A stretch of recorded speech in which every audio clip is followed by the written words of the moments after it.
gabadha ayadoo salaada ku jirta haddii salaadeeda wax ku yimaadaan maxay samaynaysaa? gabadhii ayadoo salaada ku jirta ayaa salaadii ayadoo ku jirta ayaa agteeda wax ku halaabayaan, qof agteeda joogo ayay rabtaa inay wax u sheegto ama u ishaarto, maxay samaynaysaa? waxaa laga yaabaa walaalo badan su-aasha inay isweydiinayaan, maanta ayaan kaaga jawaabayaa, walaalo badan iga gaarsii si ugu faa'iidaystaan. xadiid ay soo saarayaan Bukhari iyo Muslim ayaa nabigu wuxuu yiri sallallahu alayhi wasallam, qofka asoo salaadiis ku jira salaadii dib uu ku soo dirso macnaha wax ku yimaado, wuxuu yiri nabiga sallallahu alayhi wasallam ha tasbiixsada. macnaha waa qofka hore waa ragga qof imaam aha, imaamkii hal rakac ayuu ka tagay ama shay salaada kamid ayuu khalday ama qof ay agtiis joogo ayuu rabaa inuu wax u ishaaro, qofka ragga wuxuu leeyahay subhanallah, ishaartiisu waa subhanallah. laakiin dumarku maxay samaynayaan? wuxuu yiri nabiga sallallahu alayhi wasallam, dumarka waxa u sugnaatay buu nabiga sallallahu alayhi wasallam inay sacbaha isku garaacaan.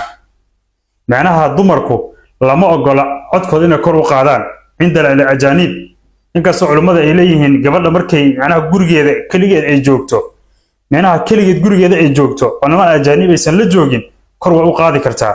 laakiin gabadhu ayadoo rag ajaaniba meesha joogaan salaadeeda kor ma u qaadi karto. sidaa darteed nabigu wuxuu yiri ayaga waxay leeyihiin inay sacbad isku garaacaan.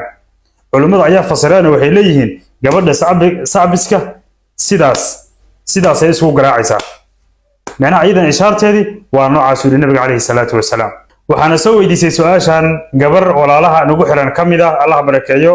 waxaan u malaynayaa walaalo badan inay ka faa'iidaysteen, walaalihiina sii gaarsiiya wixii su'aalo salaada ku saabsan soo weydiiya insha allahu tacaala, waxaan garanayo waan idinka jawaabi doonaa. asalaamu calaykum waraxmatullahi wabarakaatu.